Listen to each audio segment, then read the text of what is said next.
Bharatiya Janata party వైద్య విభాగం GVMC మరియు Shri Gayatri welfare cultural youth academy సంయుక్త నిర్వహణలో ప్రభుత్వ ప్రాంతీయ నేత్ర వైద్యశాల ఆవరణలో ప్రపంచ పర్యావరణ దినోత్సవ సందర్భంగా మొక్కలు నాటే కార్యక్రమంలో ముఖ్య అతిథిగా పాల్గొన్న విష్ణుకుమార్ రాజు మొక్కలు నాటారు. ఈ సందర్భంగా వారు ప్రసంగిస్తూ మొక్కలను కనుపాపల వలె సాకాలని అన్నారు. విశాఖను కాలుష్యరహిత నగరంగా తీర్చిదిద్దడానికి యువత నడుం బిగించి గడప గడపకు అమ్మ పేరుతో ఒక మొక్కలు నాటి ప్రధాని మోడీ ఆశయాన్ని నెరవేర్చాలని అన్నారు.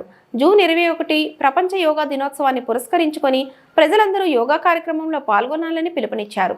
ఈ కార్యక్రమంలో నేత్ర వైద్యశాల ప్రధాన సంచాలకురాలు డాక్టర్ వేప మీనాక్షి, భారతీయ జనతా పార్టీ వైద్య విభాగ convener Rupakula Ravikumar, GVMC UNICEF విభాగ project director doctor Srinivasa Rajamani, నేత్ర వైద్యశాల వైద్యులు డాక్టర్ జ్యోతిర్మయ్యే professor, doctor A V Ramana incharge professor, doctor Premalatha associate professor, doctor Naveen Kumar, MRO doctor Srilakshmi, Maragada Gowrireddy, Gedela Srihari అధిక సంఖ్యలో నేత్ర సిబ్బంది వైద్యులు పాల్గొని మొక్కలు నాటారు.